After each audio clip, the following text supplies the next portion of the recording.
So yun mga bossing ko, bali ito nga pala yung gamit natin, si Monte mga boss. Bali available na rin nga pala yan, baka may makakursulada po sa inyo.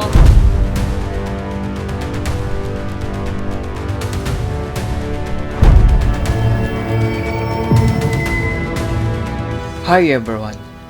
Kung kayo ay naghahanap ng isang sasakyan na may check engine at uubos ng inyong ipon, ay ano pa ang hinihintay nyo?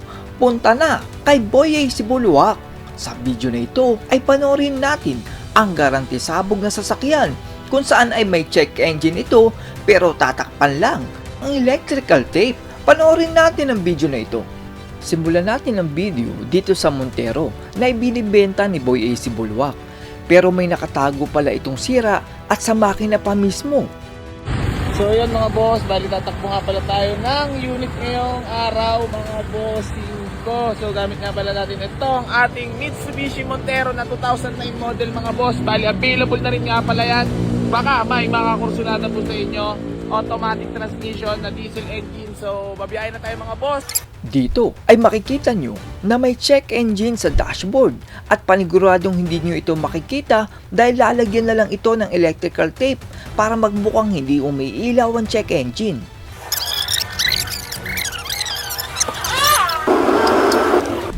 Ha?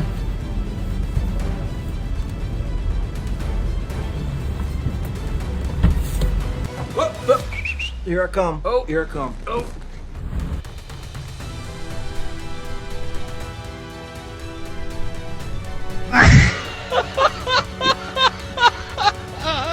Ito po ang masama kay Boy AC Buluac dahil hindi niya sinasabi na may check engine ang sasakyan.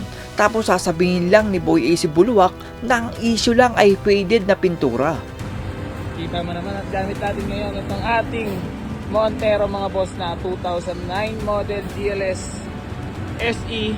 So 4x4 yan na. So 7-seater, baka may mga kursunada po sa inyo. Pwede nyo nang puntahan at bisitahin sa garahe. So napakaganda manakbo nito, nakarehistro. So issue lang nito mga boss, may faded dito sa hood. So sa paint lang, pero all goods na all goods ang itsura niya, no? Sheesh! So ayun mga bossing ko, kita-kits na lang sa biyahe. Okay. Sa halip naman na ipaayos sa magaling na mekaniko, ay ipinagawa ito ni Boy AC Buluac sa Siraniko na may alias na lowered. Yun mga bossing ko, bali sa mga naghahanap ng Mitsubishi Montero mga boss na 2009 model GLS SE. Mga boss na diesel engine Montero, napakagwapo na Montero na to mga boss. Diesel engine yan, na hanis issue lang mga boss yan, may mga portion lang na faded sa paint. Pero pagdating sa makina, syempre newly PMS natin yan by lowered. Pilit pinapakita ni Boy AC Buluac sa kanyang mga vlog ang Montero na ito, pero marami na ang tumingin pero hindi ito kinukuha dahil may nakita sila na malalang sira sa makina. So yun mga bossing ko, bali ito nga pala yung gamit natin, si Monte. So ay! Montero yarn. So yan mga boss ha, bali yung gamit natin si Monte. Puta yung dalawang kolokoy oh. Dalawang kolokoy. So Montero nga pala gamit natin mga bossing ko ha. Ay! Dalawang kolokoy! Kamusta naman? Kayo pala susunod ano? Oo, man. So, ayan na, Monte, yun yung nasundo natin, yung Toyota Revo mga boss, available na yan ha, registered na diesel. At yan po ang Montero na may check engine. Kayo na lang po ang bahala kung kaya ng budget nyo na magpagawa ng isang malalang sira na handog ni Boy AC Buluac. Ang akin lang ay kung kaya nyong makabili ng segunda mano na nasa new model ay doon na lang kayo. Kaysa makipagsapalaran kayo kay Boy AC Buluac sa mga sira na hindi matapos-tapos hanggang magsawa na lang kayo. Ito kasing Montero na ito ay nakapagtataka ang presyo dahil binibenta ito ni Boy AC Buluac ng 380,000 pesos tapos negotiable pa. Dahil ang brand new Montero ay 2 million to 2.5 million pesos. Ngayon, bumababa ang value nito sa pagdaan ng panahon at understandable naman yun. Sa isang magandang kondisyon na Montero ay mabibenta mo pa ito ng 1 to 1.5 million pesos depende sa edad ng sasakyan.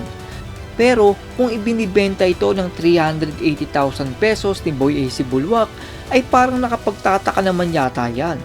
Dahil sa 380,000 pesos ay paniguradong doble ng tubo ni Boy AC Bulwak dyan.